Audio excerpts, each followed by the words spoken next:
രാവിലത്തെ പണികളൊക്കെ കഴിഞ്ഞു. റീനമ്മ ജോലിക്ക് പോയി. ഇനിയുള്ള സമയം എന്ന് വെച്ചാൽ എനിക്കുള്ള സമയമാണ്. കാരണം എനിക്ക് ഒരുപാട് കൊളാപ്സ് വന്ന് കിടക്കുന്നുണ്ട്.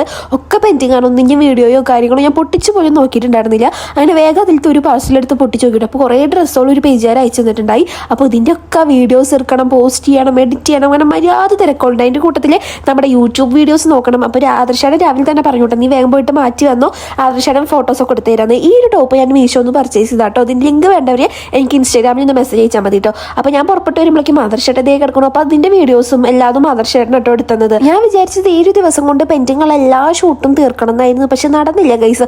ഓരോ ഡ്രസ്സുകളും ഇങ്ങനെ മാറ്റും, പിന്നെ അതെടുത്തിടും, വേറെ ഇടും, അങ്ങനെയാണ് കുറേ ടൈം പോയി. നെക്സ്റ്റ് പിന്നെ ഞാൻ ഈ ഒരു ഡ്രസ്സ് ഇട്ടു കേട്ടോ. അപ്പോഴേക്കും ആദർശേട്ടന് ഹോസ്പിറ്റലിൽ പോകേണ്ട ഒരു ആവശ്യം വന്നു. അപ്പോൾ ആദർശേട്ടൻ അതിന് വേണ്ടി പോകാൻ നിൽക്കുക കേട്ടോ. അപ്പോൾ പോയി വരുമ്പോഴേക്കും ഞാനിതേ വെറുതെ ഡ്രസ്സ് ഇട്ട് മുഷിപ്പിക്കണ്ടല്ലോ. അപ്പോൾ ഞാൻ ഡ്രസ്സൊക്കെ മാറ്റി ആദർശേട്ടൻ ഹെൽമെറ്റ് ഒക്കെ എടുത്തു കൊടുത്തു. പിന്നെ ആദർശേട്ടൻ വരുമ്പോഴേക്കും എൻ്റെ അടുത്ത് റാഗിയുടെ ഒരു വെള്ളം ഇവിടെ ഉണ്ടാക്കാറുണ്ട് റീനമ്മ, കുറുക്കിയിട്ട്.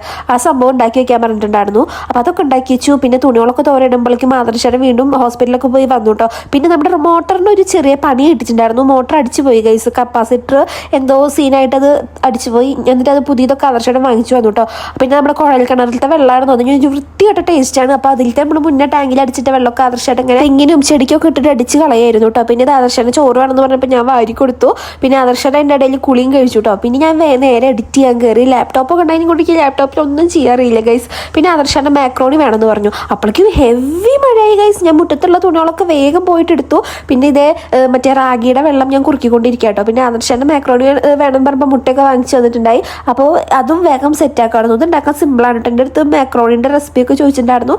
ഞാൻ ഇങ്ങനെ യൂട്യൂബൊക്കെ നോക്കി അങ്ങനെ തട്ടിമുട്ടിട്ടൊക്കെയാണ് ഉണ്ടാക്കാറ് കേട്ടോ. ഇതിന് മുന്നേ ഞാൻ ഉണ്ടാക്കണതൊക്കെ എനിക്ക് ഭയങ്കര ഇഷ്ടമായിരുന്നു. ഇപ്പോൾ ഈയിടെ ഞാൻ ഉണ്ടാക്കണതൊന്നും എനിക്ക് അധികം ടേസ്റ്റ് അങ്ങോട്ട് സെറ്റ് ആവുന്നില്ല. പിന്നെ ഞാൻ എന്തുണ്ടാക്കിയാലും ആദർശേട്ടൻ അങ്ങനെയാണ് കുറ്റം പറയാറില്ല, കഴിച്ചോളൂ കേട്ടോ. പിന്നെ പാത്രം പരന്നതൊക്കെ ഉണ്ടായിരുന്നു, ഞാൻ വേഗം കഴുകി വെച്ചു കേട്ടോ. പിന്നെ മാക്രോണിയുടെ ഒപ്പം ചായ കുടിക്കാൻ വിചാരിച്ചിട്ട് വേഗം ചായയും വെച്ചു. പിന്നെ ഇന്നത്തെ അടിയും തൊടിയൊന്നും ഞാൻ രാവിലെ ചെയ്തിട്ടുണ്ടായിരുന്നില്ല.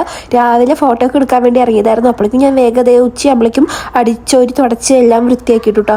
പിന്നെ ഇത് സാവധാനത്തിലിരുന്ന് ചായ കുടിക്കാമെന്ന് വിചാരിച്ചു. പണികൾ അങ്ങനെ തീർന്നു കഴിഞ്ഞു വെച്ചാൽ നമുക്ക് സമാധാനമായിട്ട് ഇരിക്കാമല്ലോ. അപ്പോൾ ആദർശൻ്റെ അടുത്ത് പറഞ്ഞു കുറച്ച് വെയിറ്റ് ചെയ്യും, നമുക്ക് ഒരുമിച്ച് കഴിച്ചാൽ മതിയെന്ന്. അങ്ങനെ അതൊക്കെ ചായയൊക്കെ കുടിച്ചു. ഞാൻ വേഗം കുളിക്കാൻ പോയി. ഈ 2 നൈറ്റുകളുടെ കൂടി വീഡിയോസൊക്കെ എടുക്കേണ്ടത് അതും പെൻഡിങ് ആണ്. പിന്നെ ഞാൻ നേരെ മേലെ കഴുകിയിട്ട് കുറച്ച് തുണികൾ വാഷിംഗ് മെഷീനിൽ ഇടാണ്ടായിരുന്നു കേട്ടോ. അപ്പോൾ അതൊക്കെ വാരി കൂട്ടിയിട്ട് വാഷിംഗ് മെഷീനിലൊക്കെ ഇട്ടു. പിന്നെ അപ്പോഴേക്കും വൈകിട്ടായിട്ടോ. പിന്നെ അമ്മ വരാൻ വേണ്ടിയിട്ട് ഇങ്ങനെ വെയിറ്റ് ചെയ്ത് നിൽക്കായിരുന്നു. അങ്ങനെ റീനമ്മ എത്തി. റീനമ്മ വരുമ്പോൾ കയ്യിൽ എന്തോ സ്പെഷ്യലായിട്ട് വാങ്ങിച്ചു കൊണ്ടുവന്നിട്ടുണ്ടായിരുന്നു കേട്ടോ. പിന്നെ വേറൊരു കൊറിയറും വന്നിട്ടുണ്ടായിരുന്നു. അത് ആദർശേട്ടൻ ചെറുപ്പേന്ന് എടുത്ത് വന്നു. ഭയങ്കര എക്സൈറ്റ്മെന്റിൽ തുറന്നു നോക്കി. ഇൻസ്റ്റാഗ്രാം പേജിൽ നിന്ന് നമുക്ക് അയച്ചുന്ന ഒരു ഗിഫ്റ്റ് ആയിരുന്നു കേട്ടോ. ഫോട്ടോ പസിൽസ് ആയിട്ട് നല്ല അടിപൊളിയായിരുന്നു കേട്ടോ. പിന്നെ റീനമ്മ ഇതൊക്കെ കൊടുന്ന സാൻഡ്വിച്ച് ഉണ്ടായിരുന്നു, അതൊക്കെ നമ്മൾ കഴിച്ചു. പിന്നെ രാത്രിയാകുമ്പോൾ ഞാൻ വീണ്ടും മേലെ എടുക്കാതെ കിടക്കാൻ പറ്റില്ല. ഞാൻ വീണ്ടും കുളിക്കാൻ കയറി. പിന്നെ ബെഡ്ഷീറ്റൊക്കെ ഒന്ന് മാറ്റി വിരിച്ചു കേട്ടോ. ആദർശേട്ടൻ നല്ല ഉറക്കായി. ഞാനിത് എഡിറ്റിങ്ങും കാര്യങ്ങളൊക്കെ ആയിട്ടിരിക്കായിരുന്നു കേട്ടോ. അപ്പോൾ നമ്മുടെ വീഡിയോ ഇത്ര